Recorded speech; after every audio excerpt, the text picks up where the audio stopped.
எல்லாருக்கும் வணக்கங்க.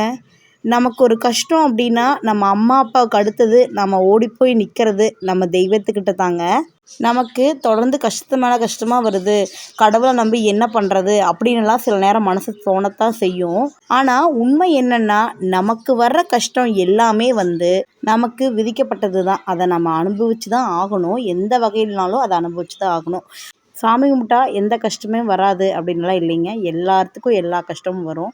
எனக்கும் ரொம்ப மோசமான சூழ்நிலையெல்லாம் வந்தப்போ எனக்கு பக்கபலமாக இருந்தது என்னோடய முருகர்னே நான் சொல்லுவேன்.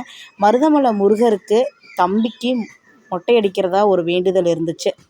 எங்கள் அம்மாவுடைய கடைசி ஆசையும் கடைசி வேண்டுதலும் இதுவாக தாங்க இருந்தது. அதை நிறைவேற்றிடலான்னு சொல்லிட்டு தான் மருதமலை வந்திருந்தோம்.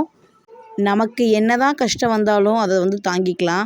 குழந்தைகளுக்குன்னு ஒரு கஷ்டம் வரும்போது அதுக்கு நாம் அந்த நேரத்தில் நம்ம எதையுமே யோசிக்க மாட்டோம். எந்த கடவுள்கிட்ட என்ன வேண்டுதல் வச்சாவது பரவாயில்ல, நம்ம குழந்தை நல்லாயிரணும்னு மட்டும்தான் நினைப்போம்.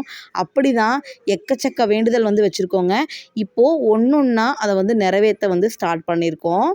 மாசாணியம்மன் கோயில் வேண்டுதலும் நிறைவேற்றிட்டு இப்போது மருதமலை வேண்டுதலும் நிறைவேற்றியாச்சுங்க. மொட்டை அடித்து சாமி கும்பிட்டு வேண்டுதல் நல்லபடியாக நிறைவேற்றிட்டோம்.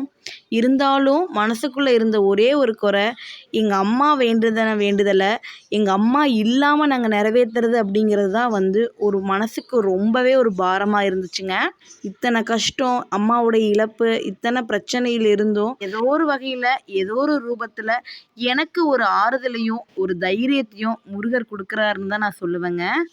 மருதமலை கோயிலில் இந்த ஏப்ரல் 4ஆம் தேதி கும்பாபிஷேகத்துக்கு அப்புறம் பார்த்திங்கன்னா நிறைய சேஞ்சஸ் கொண்டு வந்திருக்காங்க. முதல்ல எல்லாம் மொட்டை அடிக்கிறது மேலே மலை மேலேயே இருக்கும். இப்போ கீழேயே நம்ம மண்டபம் இருக்குது, அங்கேயே மொட்டை அடிச்சுட்டு தான் நம்ம மேலே வர முடியும். குறிப்பிட்ட அளவுக்கு வண்டி மட்டும்தான் மலை மேலே விடுறாங்க. அதனால் நிறுத்தி விடுறதுனால ரொம்ப நேரம் வெயிட் பண்ணி வர்ற மாதிரி இருக்குது.